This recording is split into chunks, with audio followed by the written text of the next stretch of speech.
अज्ञानतिमिरान्धस्य ज्ञानाञ्जनशलाकया चक्षुरुन्मीलितं येन तस्मै श्रीगुरुवे नमः। नमो महावदन्याय कृष्ण प्रेम प्रदायते कृष्णाय कृष्ण चैतन्य नामने गौरतुषे नमः।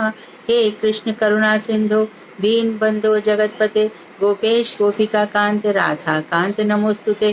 तप्त कांचन गौरांगी राधे वृंदावनेश्वरी वृषभानुसुते देवी प्रणमामि हरिप्रिय। तवै वास्मि ना जीवामि तया बिना इति विज्ञाय राधिके नय माम चरणान्तिकम्। गुरुवे गौरचंद्राय राधिकाय तदालय कृष्णाय कृष्ण भक्ताय तद्भक्ताय नमो नमः।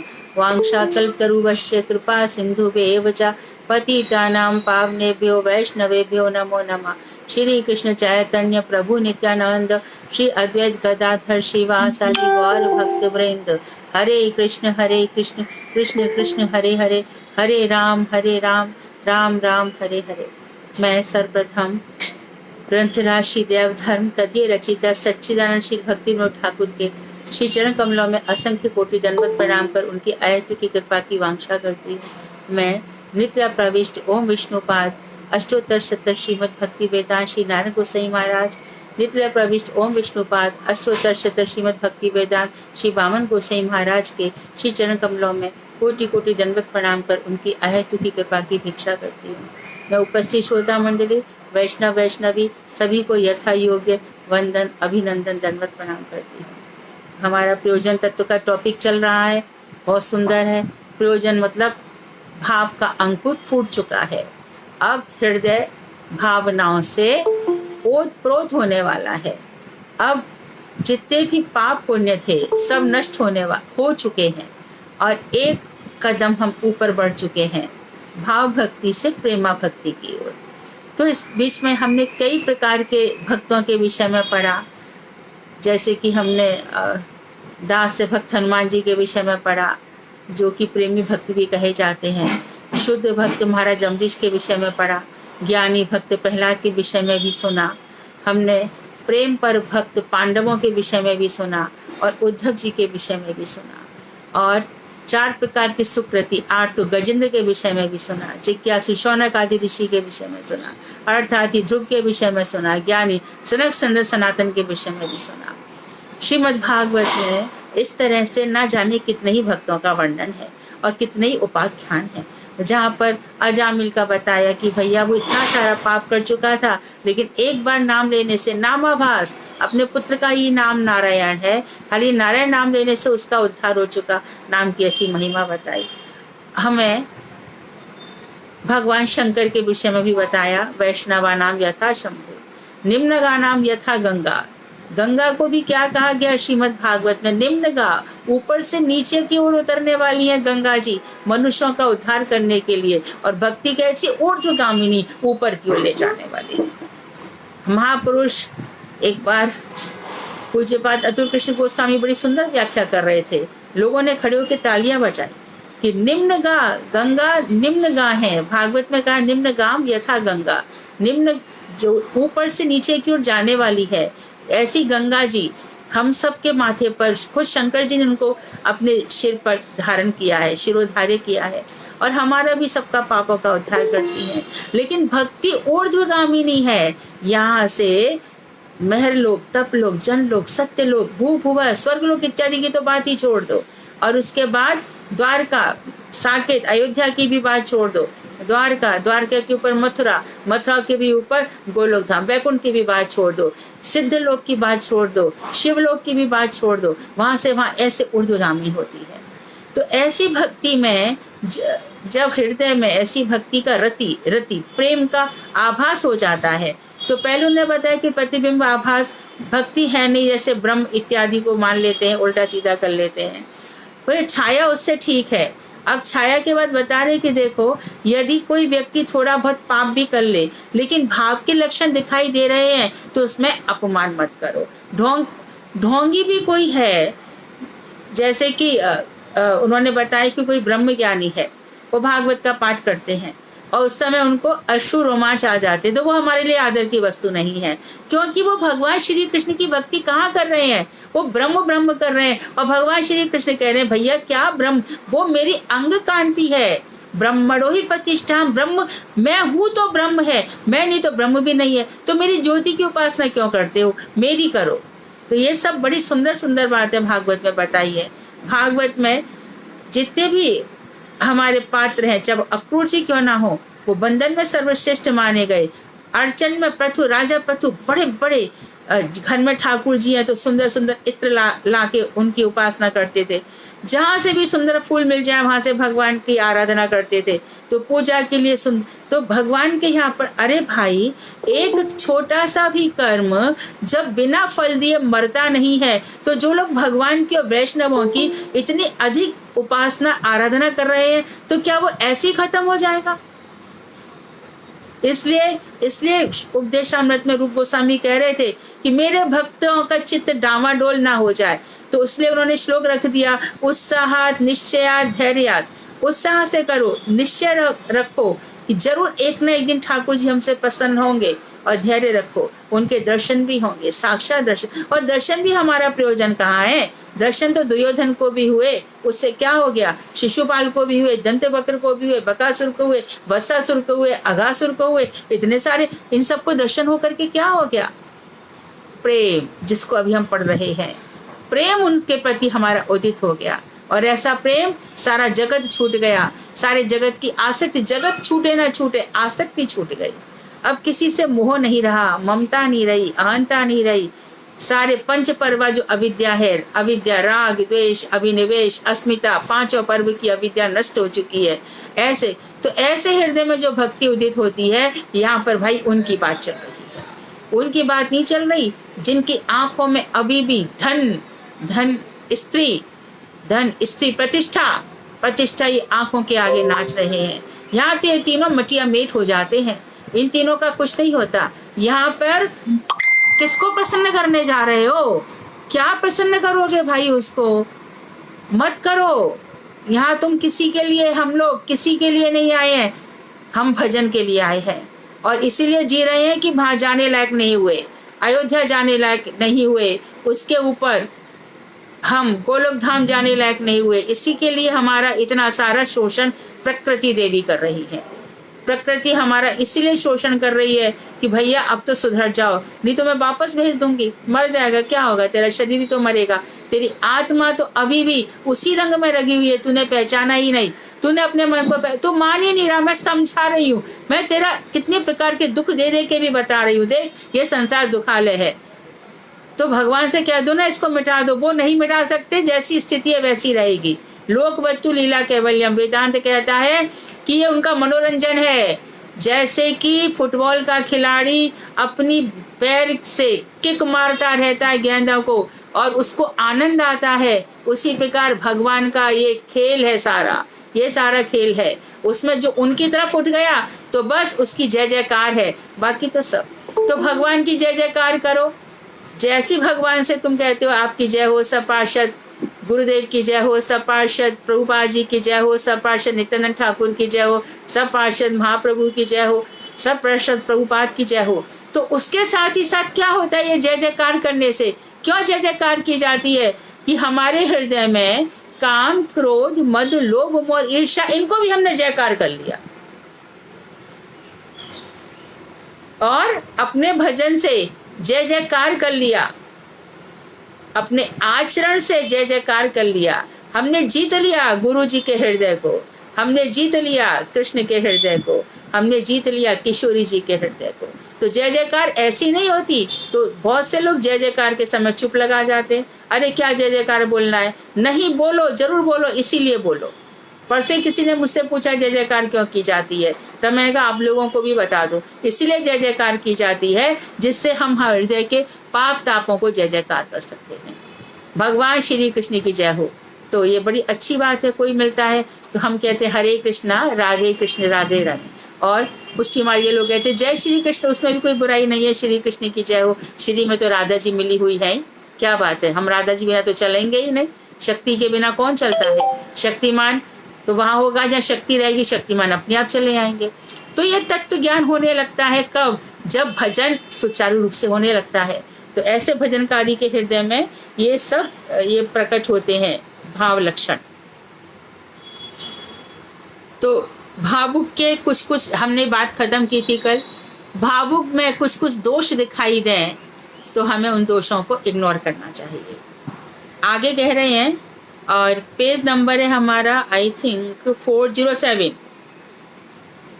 महापुरुष भक्त का संयोगवश एक पाप कार्य हो गया। कोई बहुत बड़े महापुरुष हैं और उनसे मानो कोई एक पाप हो गया, वह उसमें कभी स्थायी रूप से नहीं रह सकता। पाप हो गया लेकिन वो महापुरुष है, आया और चला गया, किसी घटनावश, किसी स्थितिवश, किसी परिस्थितिवश उनसे ये हो गया, लेकिन वो इस पाप को रिपीट नहीं करेंगे, इस पाप की पुनरावृत्ति नहीं होगी। हो गया तो हो गया। कभी कभी हम सुनते हैं, ऐसा सोचते हैं, अरे उन महाराज का स्त्री से बड़ा लगाव है, अरे वो मोमेंटल है, हमारी आंखों का दोष है, हमारी प्रवृत्तियों का दोष है। ऐसा कुछ भी नहीं है। यदि वो महापुरुष हैं, यदि वो भजन कर रहे हैं तो छूट जाएगा, एकदम छूट जाएगा, रिपीट नहीं होगा। अथवा पूर्व जन्म में कुछ उनसे पाप हो गए हैं जो भाव उदय होने पर भी अभी संपूर्ण रूप से नष्ट नहीं हो सके हैं। भाव उदित हो रहा है लेकिन पहले कुछ ऐसे पाप पुण्य हो गए हैं जो अभी भी, तो भगवान देखो यहाँ पे साफ अंडरलाइन कर लो, पाप पुण्य इतनी जल्दी नष्ट नहीं होते। यदि होते तो गोपियों का भगवान का स्मरण करके पाप तो नष्ट हो गया, पुण्य भी बाकी रह गए थे, भगवान के पास जा नहीं पाए। तो पुण्यों के प्रति भी हमारी रुचि नहीं होनी चाहिए, क्योंकि स्वर्ग की वांछा ही हमसे पुण्य कराती है। अरे बेचारा, कोई बेचारा नहीं है, जिसने जैसा कर्म किया वो फल भोग रहा है। क्या करोगे? बेचारों को भगवान से जोड़ोगे।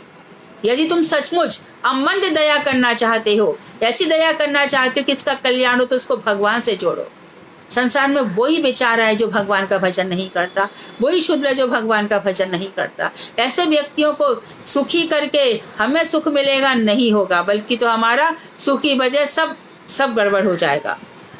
तो अब ऐसे व्यक्ति का क्या होता है, रोमांच इत्यादि दिख रहे हैं और थोड़ा पाप भी दिख रहा है, तो समझ लेना कि अब उसके पाप शीघ्र ही नष्ट होने वाले हैं, समय आ गया है।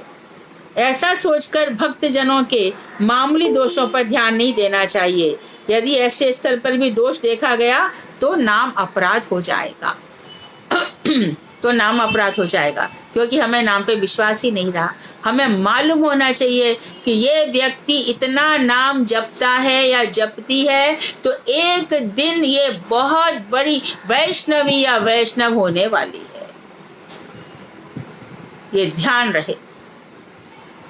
नरसिंह पुराण में ऐसे दोषों पर ध्यान देने के लिए निषेध किया गया है।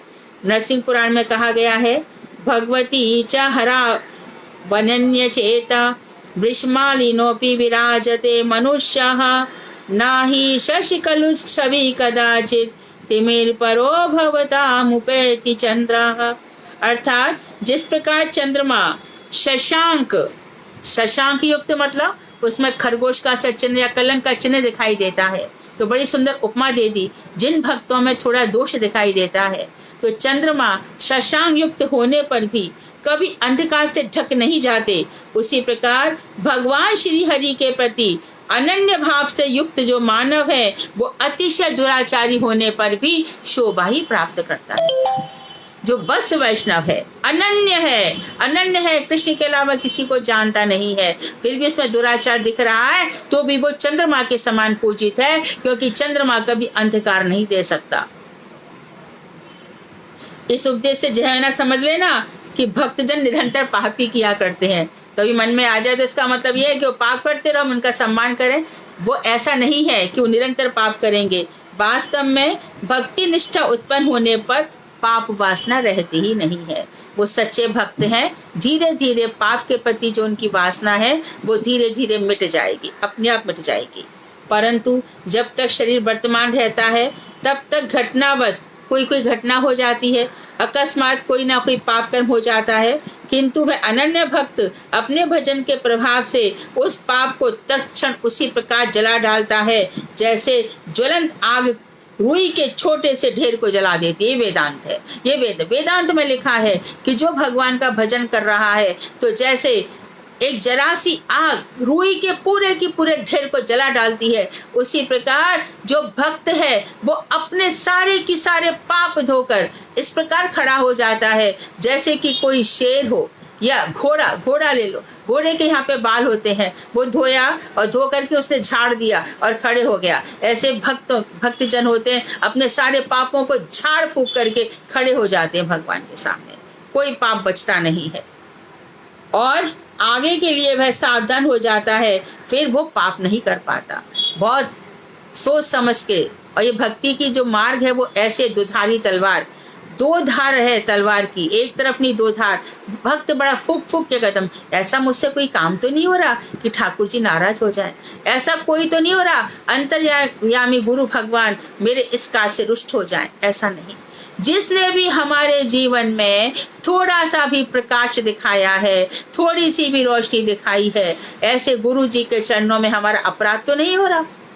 जिन भगवान को हम प्राप्त करना चाहते हैं, जिनके लिए हम दिन रात परिश्रम कर रहे हैं, उनके वैष्णव जनों के प्रति अपराध तो नहीं हो रहा, उनके प्रति अपराध तो नहीं हो रहा। इस प्रकार से सोच समझ के चलना होगा। और ये मार्ग तो ऐसा है, पूज्यपाद वामन गोसाई महाराज ने स्पष्ट रूप से कहा था, ये मार्ग ऐसा है जहां हमें भी रोना है, तुम्हें भी रोना है। क्यों रोना है? विरह के आंसुओं से रोना है। क्यों रोना है? ये जगत अच्छा नहीं है, ये जगत दुखालय है। Not a single person is good in this world. Not as only devotees can save us our lives. They can make us stronger day by day. And nobody, none is great in this world. कोई भी नहीं है, कोई भी नहीं है। ये ध्यान रखना पड़ेगा। तो यहाँ पर किसी से प्रभावित मत होना, किसी से दुखी मत होना, क्योंकि भगवान ने कह रखा है ये सारा संसार दुखदाता है। यहाँ पर बस मैं ही एक तुम्हारा संरक्षक हूँ, मैं ही तुम्हारा सेवर हूँ, कोई और नहीं है। तो यहाँ पर यदि कोई दुख देता है तो समझ लेना चाहिए इसका काम ही यही था। अरे जो सांप है वो तो डंक मारेगा ही, बिच्छू है वो तो ऐसी बातें कहेगा ही। बिच्छू का स्वभाव क्या है? डंक मारना। तो जब मनुष्यों का स्वभाव बिच्छू के समान बता दिया, ये ऐसी डंक मारते रहते हैं। श्रीमद् भागवत में साफ कहा है कि जो लोग भजन में आगे बढ़ते हैं, संसार के लोग उसको जीने नहीं देते। तो मत परवाह करो, वो ऐसे ही करेंगे। और जब देख लेंगे कि हाँ भगवान ने कहा, मेरी जो मैंने बात तुमसे कहलवाई, किसी से मैंने सुनवाई, मैंने भागवत में व्यास जी से लिखवाई, उन बातों पर विश्वास करो, मेरी तरफ बढ़े चले जाओ, ऊपर ही ऊपर उठ जाओ। अरे शंकर जी को किसने छोड़ा? शंकर और पार्वती की जो छोटी सी कहानी हम सबको प्रेरणा देती है ना। शंकर पार्वती बोली कि भैया इस संसार को देखने चलें, ये संसार कैसा है। शंकर जी बोले अच्छा नहीं है, मत चलो। बोले नहीं मुझे तो देखना ही है। बोले अच्छा चलो। तो शंकर पार्वती अपनी नंदी सवारी को लेकर चल पड़े। अब वृषभ राजा धीरे धीरे चल रहे थे, लोग उन पर हंस पड़े कि भैया कैसे पागल है दोनों, सवारी चल रही है, दोनों पैदल ही चल रहे हैं। तो ठीक है, अभी लोग ऐसा कह रहे तो चलो इसके ऊपर बैठ के चलते हैं। दोनों बैठ गए, तो अब दूसरे लोग मिल गए, वो कहने लगे बताओ जो एक बैल पे दोनों बैठ गए हैं, बताओ हद हो गई। तो फिर दोनों उतर गए। फिर बोले कि चलो कैसे पागल हैं। बाद में एक बैठ गया, एक उतर गया। तो ले देख, खुद तो पति होके चलता चला जा रहा है और पत्नी को पैदल ले जा रहा है। आगे पत्नी बैठी तो देखो कैसी महारानी बन के चल रही है, पति बेचारा पैदल पैदल चल रहा है। तो ऐसे ये संसार में ये कहानी है। यहाँ पर हर कोई कुछ ना कुछ कहता ही रहेगा। कह रहा है वो जाने, उसका काम जाने, हमारा तेरे से क्या लेना देना है भाई। तू किस जन्म में, आज मेरा किस जन्म का था, आज तू मेरा भाई बन के दावा कर रहा है, मेरा बाप बन के दावा कर रहा है, मेरी माँ मेरी बहन बन के दावा। तू क्या था? और इस जन्म में यदि तू मेरा सच्चा है तो मेरे भजन में साथ दे। मैं वो क्यों करूँ जो तू चाहती है, चाहता है। तू वो करना जो मैं चाहती हूँ, मैं चाहता हूँ। तू वो करना, मेरे साथ सपोर्ट में खड़ा रहे। तू वो तो करेगा ही नहीं। मैं भजन करना चाहता तो मेरे को संसार के काम में लगाता है। अरे भजन से कुछ नहीं होगा, घर में शादी है, ध्यान देना चाहिए, पिताजी अकेले लगे हैं, ये लगा है वो लगा है। तो तू भी तो मेरा साथ देना। खुद तो कुछ करना नहीं है, मेरे को भी करना नहीं है। तो भक्त क्या करते हैं? फिर संसार छोड़ देते हैं, घर बार छोड़ देते हैं। उस समय ही भगवान रक्षा करते हैं। और अभी हम रक्षा नहीं, मेरी बीमारी हाल ही में ये आ जाएगा, वो कोई आदा नहीं, कुछ भी नहीं होता। अरे मैं बीमार था, मेरे खुद इतनी परेशानी थी, मेरा ये था वो था। और या फिर आकर के फालतू में हमारा समय गया, हमारी तो कोई बात मानी नहीं, ये डॉक्टर बुलाओ वो डॉक्टर बुलाओ, उनकी 10 जने आगे बोल जाएंगे, इसकी बात जिसकी बात नहीं माना वो नाराज होकर चला जाएगा, ईगो और लेके चले आते हैं। बहुत बुरा संसार है, इसकी परवाही मत करो। ऐसा ही है ये, भगवान ने तो बताया है। और उन्होंने बनाया भी ऐसा ही है। इसलिए कौन हमारे रक्षक है? वैष्णव। और कौन रक्षक है? गुरुदेव। और कौन रक्षक है? आचार्य। और कौन रक्षक है? गुरु परंपरा। और कौन रक्षक है? ब्रह्मा जी। और कौन रक्षक है? ये सारे के सारे भक्तगण हैं, चारों हमारे आचार्य, चारों संप्रदाय के गण, सभी लोग, बाकी किसी की परवाह नहीं करने का।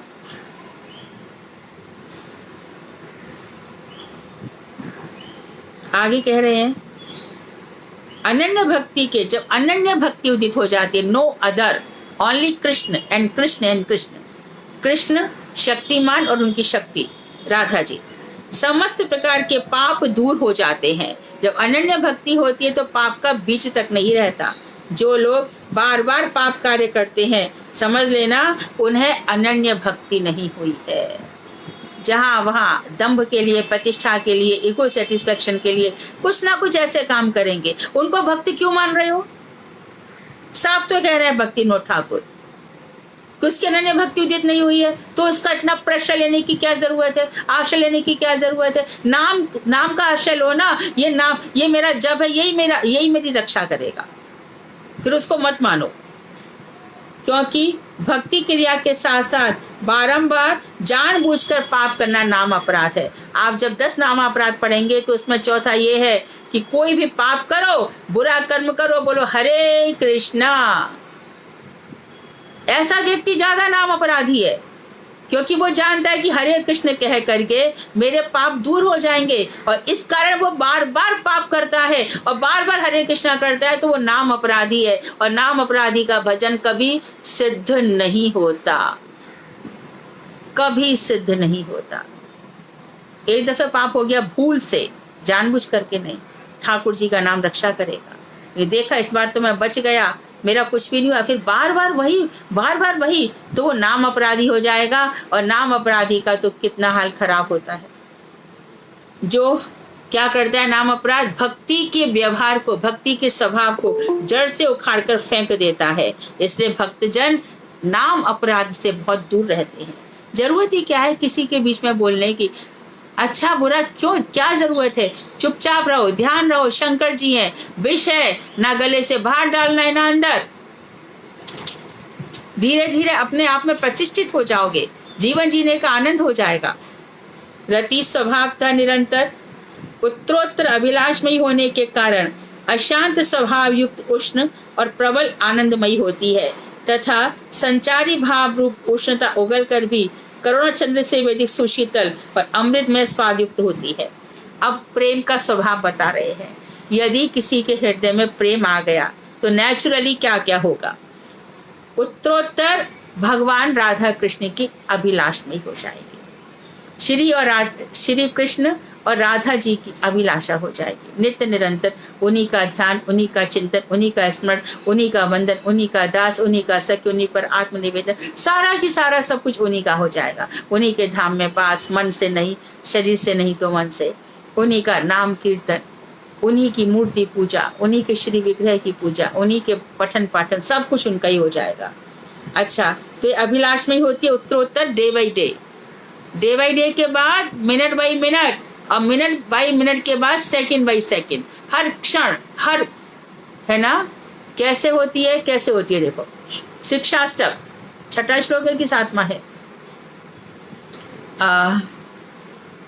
युगायितं निमेषेण प्राव्राशितिं चक्षुषा गोविंद विरहेण मे, शून्यायितं जगत सर्वं गोविंद विरहेण में। कैसी स्थिति हो जाती है? युगायितम निमेषेण, एक क्षण भी त्रुटिर युगायते, युग युग के समान प्रतीत होता है उनके। ये क्या हो गया मुझसे, क्या कर डाला मैंने? इतना समय जीना था, 70-80 साल, अरे मैंने क्या कर डाला, कितना समय वेस्ट कर डाला। और प्रावृषायितम चक्षुषा, और आंखों से प्रावृष, वर्षा ऋतु की बरसात बहती रहती है। आंखों में बरसात, आंसुओं की बरसात रहती है विरह के कारण। इन आंखों में पावस ऋतु बनी रहती है, हमेशा वर्षा ऋतु बनी रहती है। और शून्य इदम जगत सर्वम, सारा जगत सूना सूना प्रतीत होता है। क्यों? गोविंद तुम्हारे विरह में। मुझे ऐसा होता है। यह है उत्तरोत्तर, एक क्षण भी, निमेषेण। और गोपी गीत में भी कहा त्रुटिर युगायते, एक पल भी। और वहां तो ये भी कहा है कि ये विधाता, ये विदना, ये मूर्ख है, क्योंकि ये जड़ कमल से पैदा हुआ है। अरे इसने हमारी आंखों में पलकें क्यों बनाई? क्यों बनाई पलकें? क्योंकि भगवान श्री कृष्ण के दर्शन में बाधा आती है। तो इस प्रकार से ये उत्तरोत्तर अभिलाषणी है। अशांत स्वभाव युक्त, उष्ण और प्रबल आनंदमयी होती है। अशांत, हृदय में बेचैनी रहती है, कहाँ मिले, कहाँ जाऊं, कहाँ पाऊं, क्या करूं। और कैसी हो जाती? उष्ण, सांसें निकलती हैं, विरह की सांसें, उच्छ्वास निकलती है। और प्रबल आनंदमयी होती है, हृदय में अपार प्रसन्नता होती है। तथा संचारी भाव रूप उष्णता, संचारी भाव प्रेम, रति, रति जो इसका संचारी भाव है, इसकी विच्छेद रूपी उष्णता उगल कर भी करोड़ों चंद्र से भी अधिक सुशीतल और अमृतमय स्वाद युक्त होती है। तो दोनों ही लक्षण बताए कि विरह के कारण इतने गरम गरम आंसू निकलते हैं, लेकिन हृदय में शीतलता है। क्यों भैया? हृदय में शीतलता है तो आंखों से गरम गरम आंसू क्यों आ रहे हैं? अरे भाई, वेदांत ने स्पष्ट कर दिया इसी बात को लेकर के, घबराओ मत, हम जवाब देते हैं आपको। कैसे? आकाश से निकली वायु, वायु से निकली अग्नि, अग्नि से निकला जल और जल से निकली पृथ्वी। अर्थात कि अग्नि से जल, अर्थात विरह की ऐसी अग्नि हृदय में जली कि वो आंसू बनकर बाहर निकले। अब समझ में आ गया कि आग से जैसे जल निकलता है, ऐसे विरह अग्नि से जल निकलता है। जल से मिट्टी, हाँ, यही जल कहा जाता है संतों के, वैष्णवों की चरणों की रज को छूने के लिए जाता है। ये वही मिट्टी है।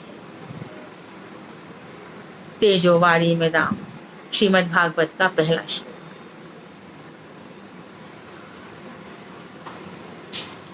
तो अपोजिट है विरह, उष्णता युक्त है।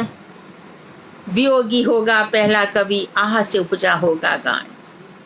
कहाँ से ये गीत निकला? विरह, विरह से निकलता है। गोपियों का गीत विरह से निकला। संसार का सर्वश्रेष्ठ विरह गीत है, इससे सुंदर विरह गीत है नहीं।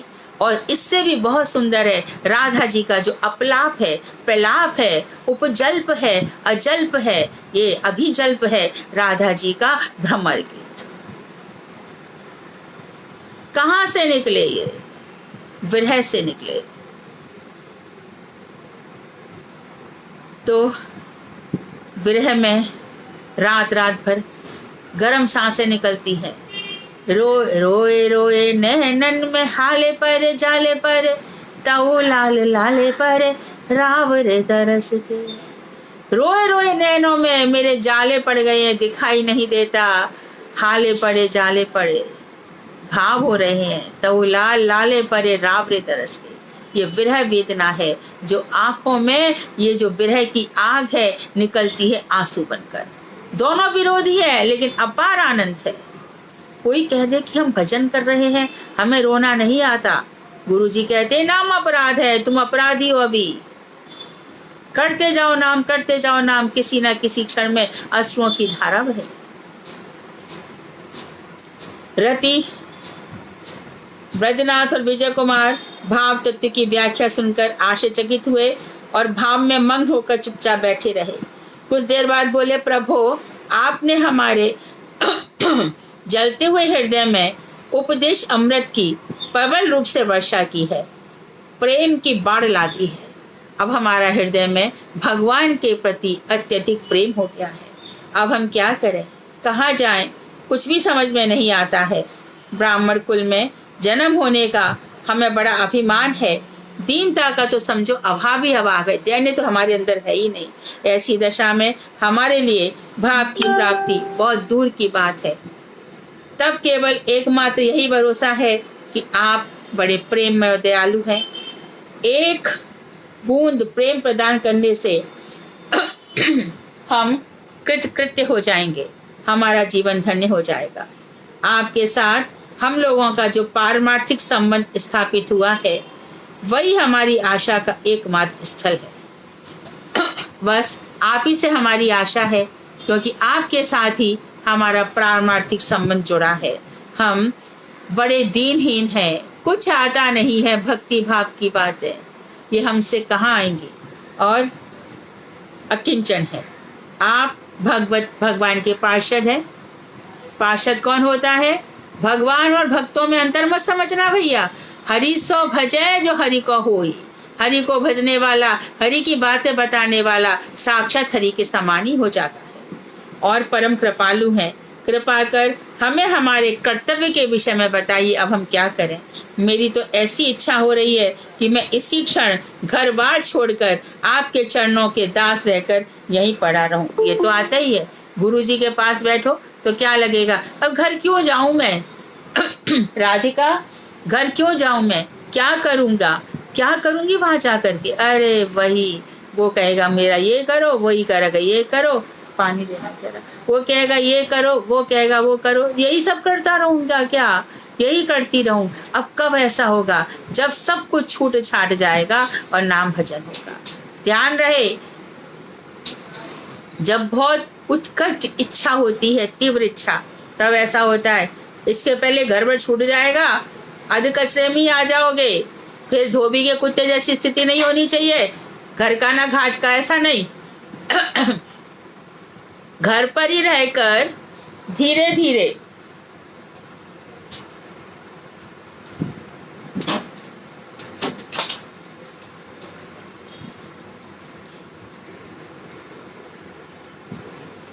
घर पर ही रहकर धीरे धीरे भजन करते करते ऐसी स्थिति रहनी चाहिए।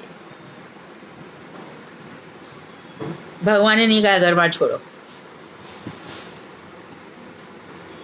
तब बाबा जी बोले नहीं, इन्होंने कहा फिर विजय कुमार उचित अवसर देखकर बोले, प्रभु ब्रजनाथ अभी बालक है, इनकी माता इन्हें ग्रस्त बनाना चाहती हैं, परंतु ये ऐसा नहीं चाहते, कृपा कर इस विषय में ये क्या करें, आज्ञा दीजिए। तब बाबा जी बोले, देखो तुम लोग कृष्ण के कृपा पात्र हो, अपने संसार को कृष्ण का संसार बनाकर कृष्ण की सेवा करो। अर्थात घर में जो लोग हैं समझो भगवान श्री कृष्ण के सब बनाए हुए हैं। ये सब जो कुछ भी हो रहा है, कोई इतना दुष्ट है जो मुझे सोच लो कि पग पग पे मेरी रक्षा कर रहे हैं भगवान, कहीं मैं कोई खराब काम ना कर दूं, कहीं कुछ ना हो जाए। ये दुष्ट व्यक्ति मेरे ऊपर बड़ी निगाह रखता है, तो समझो मेरा ये निंदक नियरे राखिए, आंगन कुटी छवाए, बिन पानी साबुन बिना निर्मल करे सुभाए। जो हमारा निंदक है उसको अपने पास में रख लो। अरे इतना ही नहीं, अपने आंगन में अपने घर में उसकी कुटिया बना दो कि भैया तू मेरे दोषों पर निगाह रख। बिना पानी और साबुन के ही वो हमारे स्वभाव को निर्मल कर देते हैं। तो जो हमारी बुराई कर रहा है, जो हमें हमारे ऊपर इतना ज्यादा, तो समझो भगवान का भेजा हुआ दूत है जो हमारे हर कर्म पे निगाह रख करके हमें जो कुछ भी है, तो घर में जो कुछ भी हो रहा है, जैसे भी लोग हैं, समझो ये कृष्ण का संसार है और इस तरह से कृष्ण की सेवा करो। हमारे महाप्रभु ने जगत को जो शिक्षा दी है, जगत उसी शिक्षा पर अमल करे। जगत में दो प्रकार से रहकर भगवत भजन किया जा सकता है, एक तो घर पे रहकर भी किया जा सकता है और घर का त्याग करके भी। जब तक घर के त्याग का अधिकार ना हो, तब तक मनुष्य को घर में रहकर ही घर को कृष्ण का संसार समझकर कृष्ण की सेवा करनी चाहिए। अधिकार ज्यादा हो गया, फिर खुद व खुद चल पड़ेंगे, फिर पीछे मुड़ के थोड़ी कोई देखेगा। महाप्रभु ने अपनी प्रकट लीला के पहले 24 वर्षों में जो लीला की, वही ग्रस्त वैष्णवों के लिए आदर्श है। जो 24 साल अपनी सची माता के पास रहे, पढ़ाया लिखाया और टीचर बनकर रहे, अपना जीवन यापन किया, विवाह भी किया, सब कुछ किया, और अंतिम 24 वर्षों तक, फिर जब 24 वर्ष के बाद हो गए तो 6 वर्ष तक उन्होंने तीर्थ भ्रमण किया, और तीर्थ भ्रमण के बाद 18 वर्षों तक गंभीरा में रह करके विरह लीला का आस्वादन किया। तो अंतिम 24 वर्षों तक की लीला गृह त्यागी वैष्णवों का आदर्श है। और सुंदर बात कह दी, ग्रस्त वैष्णव महाप्रभु जी के ग्रस्त जीवन को लक्ष्य कर अपना आचरण निर्णय करें। जो ग्रस्त वैष्णव है, जैसे महाप्रभु 24 वर्ष रहे वैसे रहे। मेरी समझ से तुम लोग वही करो। ऐसा न समझना कि गृहस्थ आश्रम में कृष्ण प्रेम की पराकाष्ठा प्राप्त नहीं की जा सकती। घर में रहकर कृष्ण प्रेम प्राप्त नहीं किया जा सकता, उसके क्लाइमैक्स तक नहीं पहुंच सकते, ऐसा मत समझना। महाप्रभु की अधिकांश कृपा पाते तो गृहस्थ ही थे। अद्वैताचार्य गृहस्थ थे, पुंडरिक विद्यानिधि गृहस्थ थे, श्रीवास गृहस्थ थे, नित्यानंद ठाकुर ने तो 2 विवाह किए थे। कोई बात नहीं है, आसक्ति रहित होकर करो। यदि भगवान जोड़े बिछुड़वा देते तो बड़ी कृपा, और यदि रख देते हैं तो ये, जैसे कि एक कथा आती है ना कि जब उन्होंने कहा कि घर में जितने भी लोग हैं सबको कृष्ण के दास दासी समझो, तो एक कौन गए थे, गौर किशोर बाबा जी महाराज के पास गए। तो महाराज देखो, मैंने कृष्ण दासी से विवाह कर लिया है। बड़ा उसने अपनापन वो दिखाया कि मैं कृष्ण दासी ले आया हूँ। तो गौर किशोर बाबा जी ने महाराज का, अच्छा अब तो इसके ऊपर आसक्ति तो नहीं रखेगा, इसको भोग की दृष्टि से तो नहीं देखेगा, भाग गया।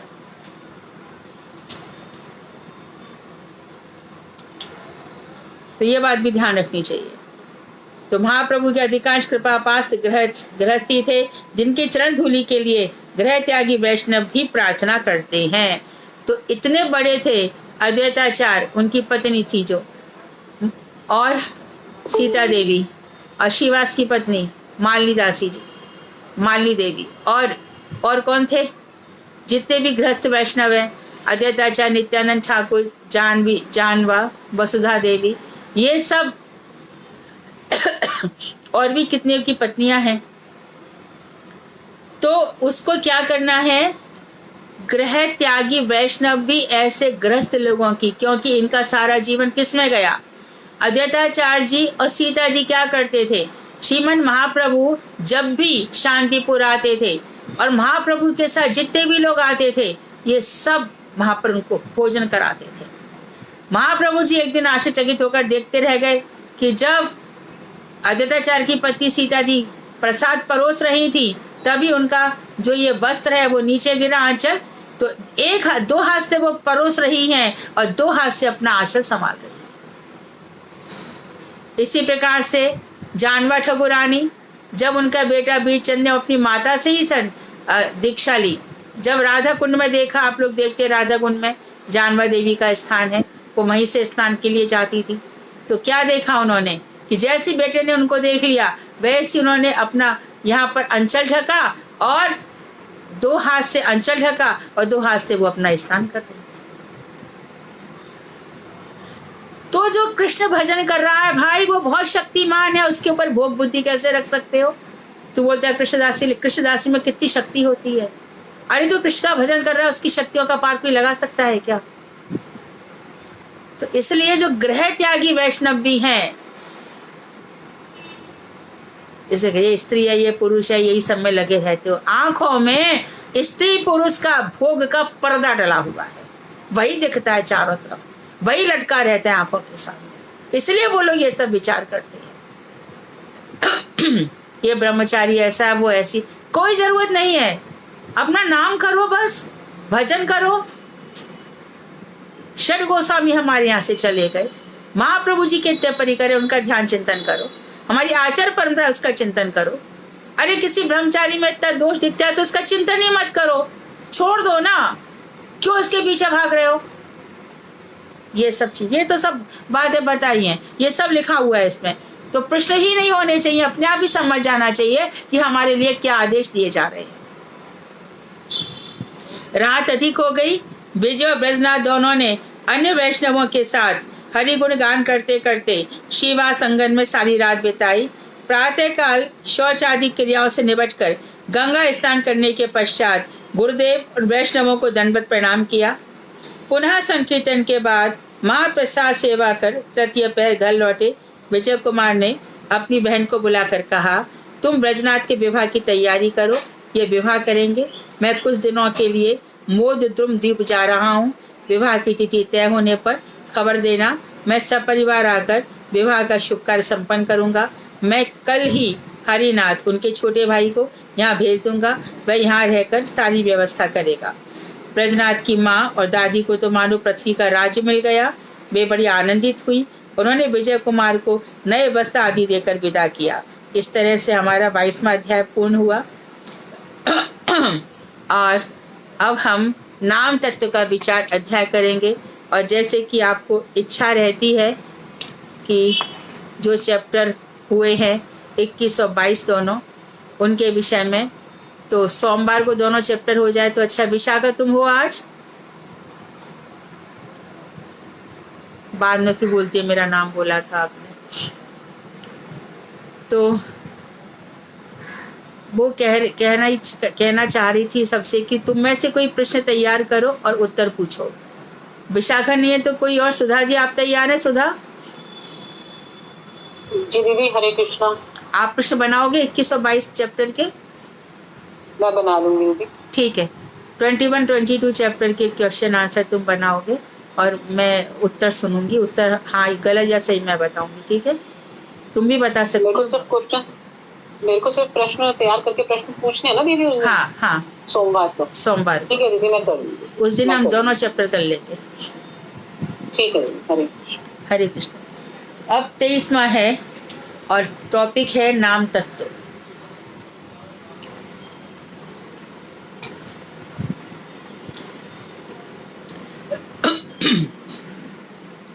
बिल पुष्करणी एक बहुत ही सुंदर स्थान है, गांव है। इसके उत्तर और पश्चिम दो दिशाओं में भगवती भगीरथी प्रवाहित होती है, गंगा जी। गांव के एक कोने में बेल के वृक्षों से घिरा हुआ एक बड़ा ही सुंदर सरोवर है।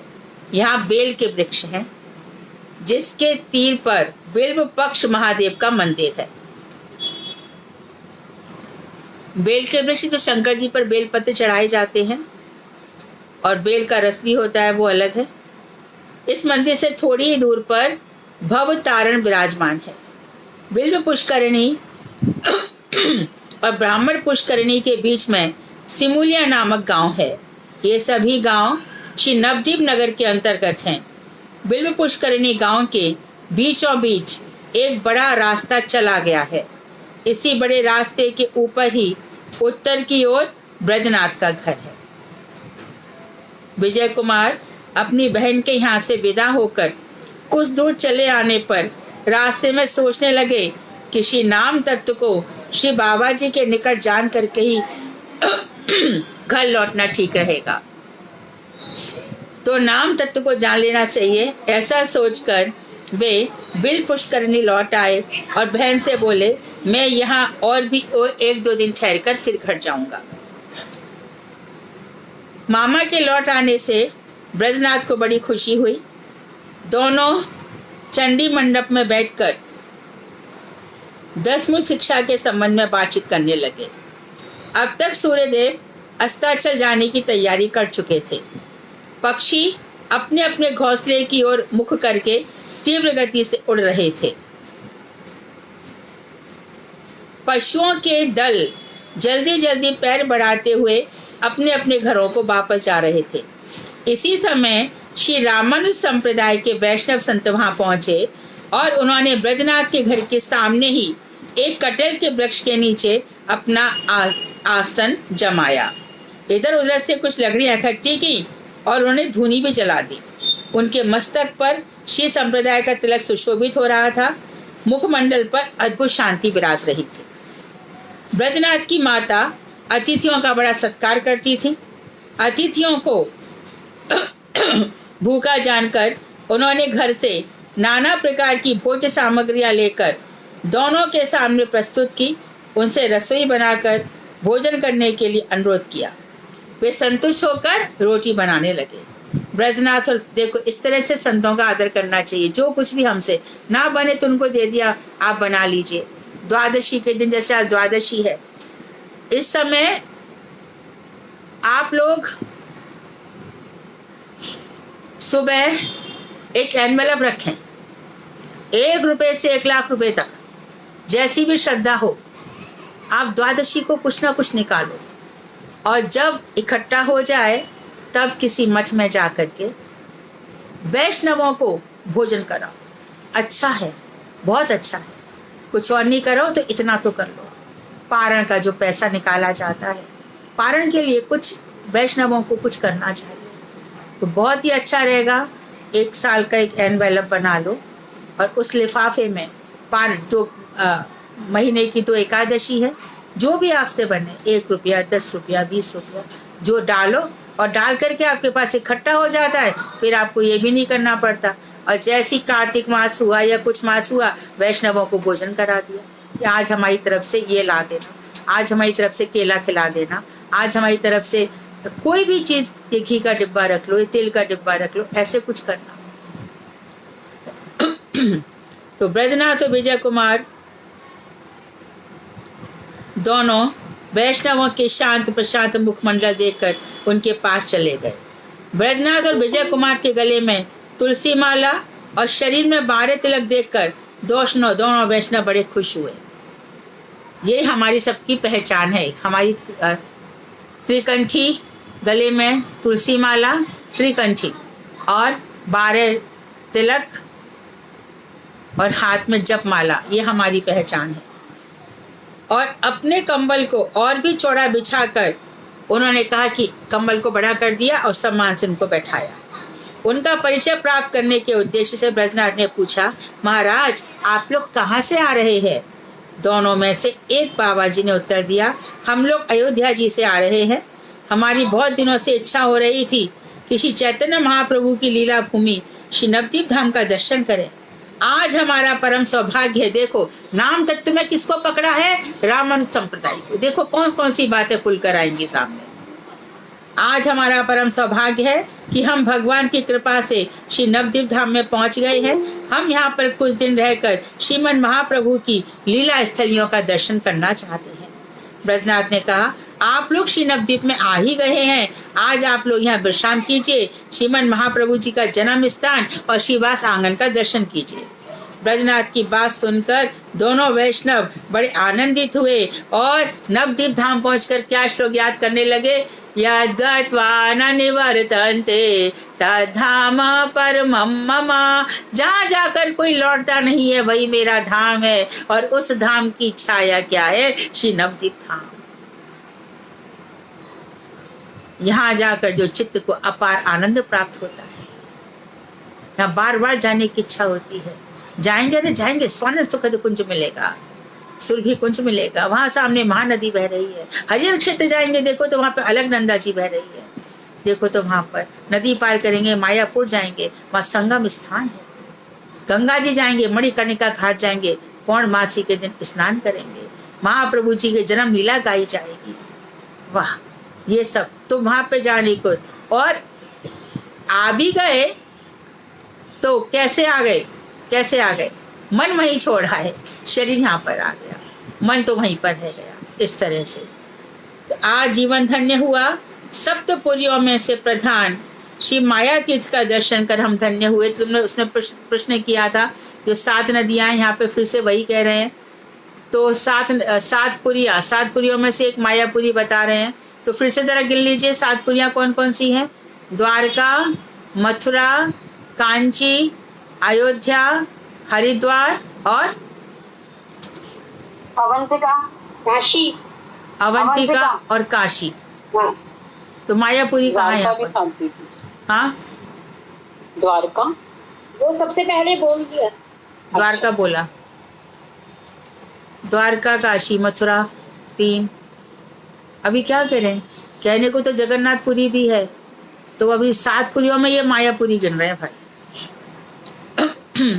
तो इसका मतलब ये हुआ कि सांप्रदायिक भेद से पुरियां अलग अलग मानी गई।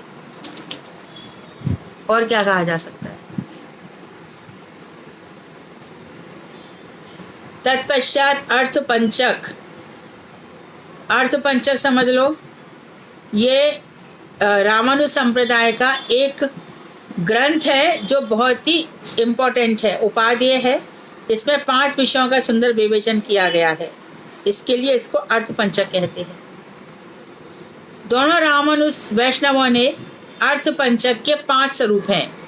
कौन कौन से? स्वस्वरूप, अपना स्वरूप जानना, पर स्वरूप, भगवान का स्वरूप जानना, उपाय स्वरूप, साधन जानना, पुरुषार्थ स्वरूप, प्रेम को समझना, और विरोधी कौन कौन सी इसमें विरोधी चीजें हैं, इन 5 विषयों के विचार प्रस्तुत किए। विजय कुमार उन विचारों को सुनकर तत्व त्रय के ऊपर नाना प्रकार से विचार करने लगे। तो अपने जो 3 तत्व हैं, जीव, माया और ईश्वर, ये हमारे 3 तत्व हैं। कुछ देर तक विचार होने पर विचार पूर्वक बोले, आपके संप्रदाय में तो ये दोनों बात होगी, इस पर विशेष ध्यान न दे करके नाम तत्व को उठाया। परंतु इस प्रश्न के उत्तर में इन दोनों वैष्णवों ने कुछ बतलाया। जो बतलाया उसे सुनकर ब्रजनाथ और विजय कुमार को तनिक भी सुख नहीं हुआ। ब्रजनाथ ने कहा, मामा जी, मैंने बहुत ही विचार करके देखा है कि कृष्ण नाम ग्रहण करने के अतिरिक्त जीव के कल्याण का कोई दूसरा उपाय नहीं है। हमारे प्राणेश्वर श्री गौरांग महाप्रभु जी शुद्ध कृष्ण नाम का जगत में प्रचार करने के लिए ही इस माया तीर्थ में अवतीर्ण हुए थे। श्री गुरुदेव ने कल हमें जो उपदेश प्रदान किया था, उसमें उन्होंने कहा था कि समस्त प्रकार की भक्ति के अंगों में नाम संकीर्तन जयति, जो नाम संकीर्तन ही सबसे श्रेष्ठ है, यही प्रधान है। उन्होंने यह भी कहा था कि नाम तत्व को पृथक रूप से समझ लेना। अतएव चलिए आज ही नाम तत्व की भली भांति समझ लें। संध्या हो गई है, कुछ अंधेरा भी छा गया है। शिवास आंगन में भगवान की संध्या आरती हो चुकी है। वैष्णव लोग बकुल चबूतरे पर बैठे हैं। वृद्ध रघुनाथ दास बाबा जी वहां पे आ गए हैं। उन्हीं के बीच में बैठकर तुलसी माला पर संख्या पूर्वक नाम कर रहे हैं। इसी समय ब्रजनाथ और विजय कुमार ने उनके चरणों में साष्टांग दंडवत प्रणाम किया। बाबा जी महोदय ने उनका आलिंगन करते हुए कहा, तुम लोगों का भजन सुख बढ़ रहा है तो क्या प्रश्न किया है? भजन में आनंद तो आ रहा है ना। भजन होना एक बात है और भजन में आनंद होना दूसरी बात। विजय कुमार ने हाथ जोड़कर कहा, प्रभु आपकी कृपा से हमारा सब प्रकार से कल्याण है। कृपा कर आज हमें नाम तत्व का उपदेश प्रदान कीजिए। बाबा जी महाराज बड़े प्रसन्न हुए और बोले, भगवान नाम 2 प्रकार के हैं, मुख्य नाम और गौड़ नाम। तो इसको हम कल लेंगे, ये टॉपिक बढ़ा जाएगा। कल गुरुवार है ना, ठीक है, कल इस विषय में विवेचना करेंगे। आज यही कथा को विराम दिया जाए। वांछा कल्पतरुभ्यश्च कृपा सिन्धुभ्येव च पतितानां पावनेभ्यो वैष्णवेभ्यो नमो नमः।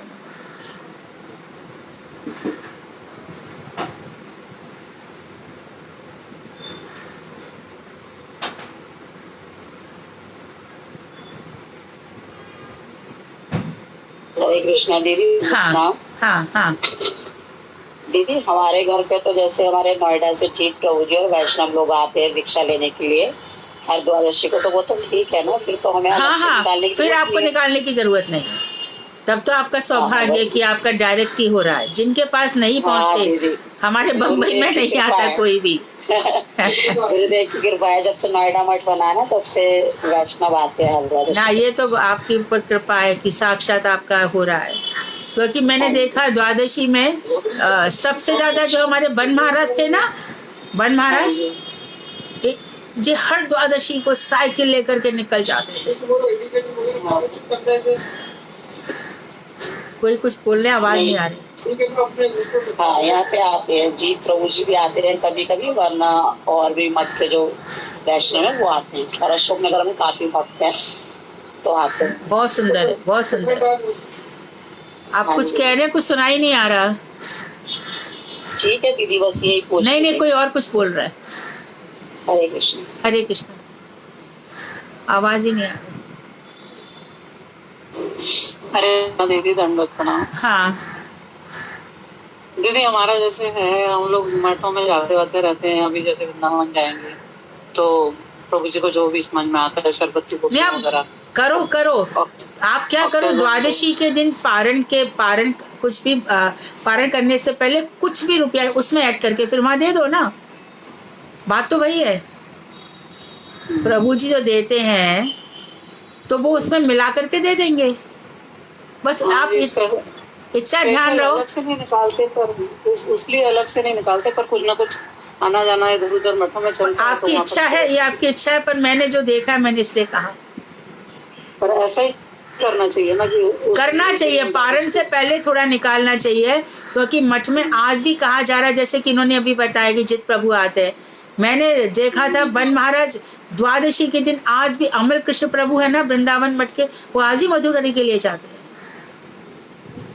दीदी दिल्ली में एक तो कॉलोनी थी, वहाँ पर मैं सहगल रहते थे किसी समय, तो उनके एरिया में बहुत पहले वन महाराज जाते थे। हाँ, वहाँ पर 1-1 रुपया 2-2 रुपया भी बहुत मुश्किल से देते थे लोग। That is other point. हाँ वो, पर मैं ये कहती हूँ कि द्वादशी में पारण करने से पहले जो निकालते हो, जब तुम लोग मठ में जब देते ही हो तो उसी लिफाफे में और रुपया मिला करके दे दो, या उतना ही दे दो, दे तो रहे ही हो तो वही वाला दे दो ना। तो इससे क्या होगा, एकादशी का जो है ना वो पूर्ण विधान हो जाता है। हमें कुछ निकालना चाहिए, कुछ करना चाहिए। ठीक है, हाँ हाँ हाँ, करेक्शन।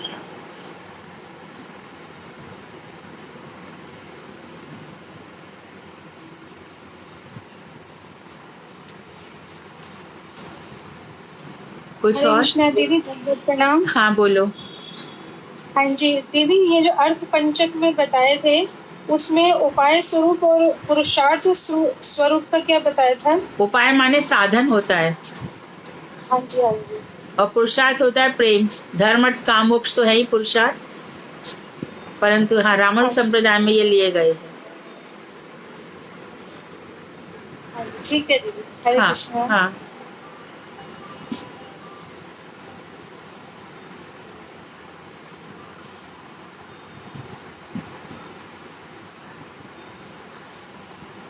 कोई और?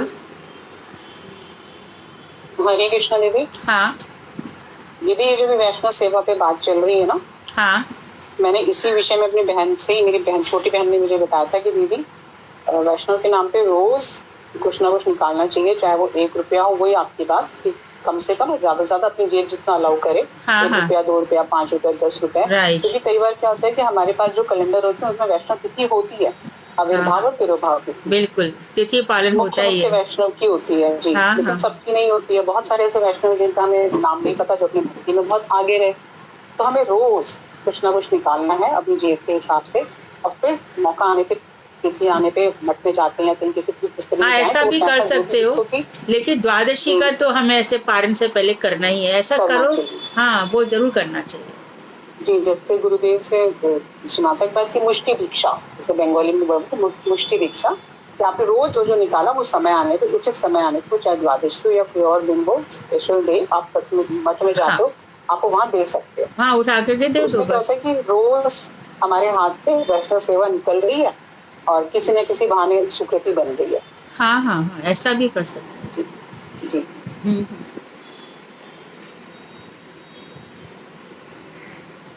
हरे कृष्णा दीदी। हाँ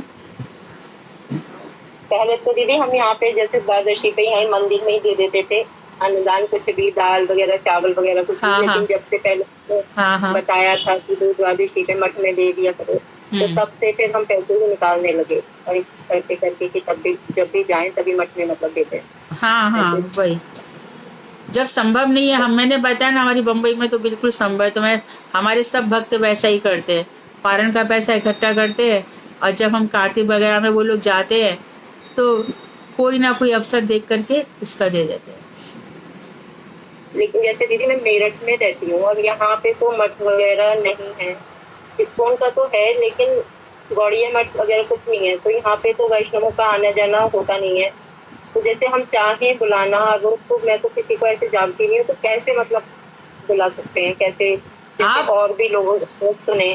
हाँ आपके साथ में इतने सारे लोग हैं, मेरठ के आसपास ये भक्त लोग आएंगे, आपके घर से जुड़ेंगे, फिर आपके घर से जो आपके घर के आसपास लोग हैं उनसे जुड़ेंगे, और हमारे तो भक्तगण आ ही जाएंगे।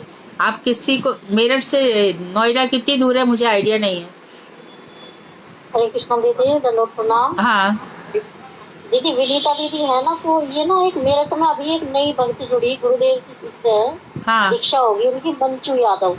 हाँ हाँ हाँ, तो मैं उन्हें एक बार बोला था कि वो कह रही मैं भी अकेली हूँ, मैंने कहा हाँ तो इनका साथ करवा दो ना, तो कभी कभी दोनों मिलकर वृंदावन जाएंगी, कभी कभी दोनों मिलकर के बरसाने गोवर्धन जाएंगी, उनका साथ करवा दो इनसे। आप है ना और इनसे, दीदी इनका हाँ फोन नंबर ले लो। इनसे नजदीक ना बड़ौद का जो मठ है ना हमारा, हाँ बड़ौद का मठ पड़ता है दीदी। हूँ, महाराज को भी मिली है मतलब,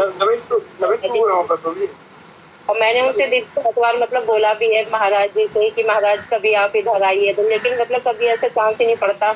आ जाएंगे वो, आ जाएंगे। तुम 2-4 लोग इकट्ठे हो जाएंगे ना तो आ जाएंगे। कभी तुम लोग चले जाओगे, कभी महाराज भी आ जाएंगे अवश्य ही। आप कुछ बोल रहे, आवाज नहीं आ रही है। वो बोल रहे हैं नवीन है बड़ौद में। अच्छा तो मेरठ, हाँ हाँ वो मेरठ के पास है ना। हाँ तो आप है ना कभी कभी बड़ौद मठ में जब श्रीधर महाराज आए ना, तब आप कभी कभी मिलाना वहाँ पे। तो आप महाराज जी के पास, वहाँ तो बड़ौद में तो एक बार आए थे, तो मैं जा चुकी हूँ बड़ौद में। हाँ हाँ लेकिन मैंने बहुत बार बोला महाराज जी से, मैं फोन पे तो बात कर लेती हूँ महाराज जी से। हाँ हाँ तो मैं मतलब बहुत बार कहती महाराज एक बार तो आप इधर आइए। तो आ जाए शालू, तुम अपने महाराज से कहो कि कभी कभी इनके घर पे आए, वो उनके महाराज को लेके जाना इनके यहाँ पर। हरे कृष्णा दीदी, दंडवत प्रणाम। हाँ ऐसा है, अभी श्रीधर महाराज की दिल्ली में भागवत होगी, तो आप पहले से उनको अगर बोल के रखेंगे दीदी, तो उनके पास अगर शेड्यूल में टाइम होगा तो वो उस हिसाब से मैनेज कर लेंगे। हाँ कर लेंगे वो आ जाएंगे, जरूर आएंगे। ज्यादा दूर नहीं है। हाँ हाँ हाँ आप पहले से उनको बात करके रखते तो हाँ आ जाएंगे। आ जाएंगे। ठीक है, मैं फिर बोलूंगी। अभी ये सारे भक्त अब उनके पीछे पड़ जाएंगे कि एक भक्त आपको इतना बुला रही है, आपको चलना पड़ेगा, तो वो शेड्यूल में अपना सेट कर लेंगे। हरे कृष्णा दीदी, 1 तारीख को दीदी गुरुदेव यहाँ पर मोहननगर भी आ रही है रथ यात्रा में।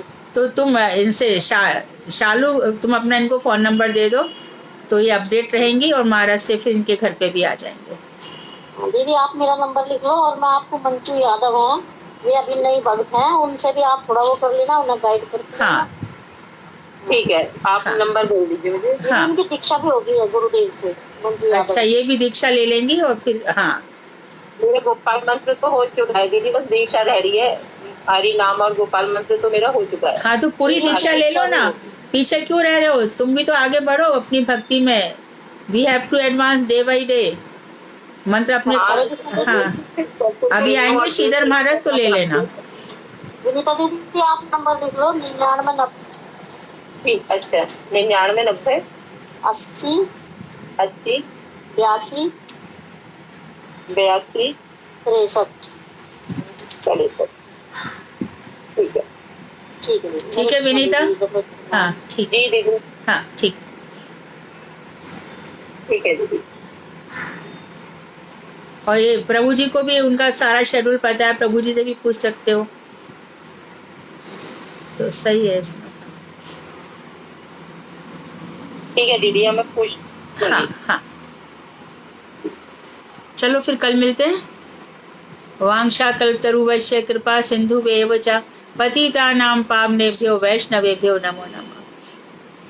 हरे कृष्णा दीदी। हरे कृष्णा दीदी, हाँ हरे कृष्णा। हरे कृष्णा दीदी, दंडवत प्रणाम।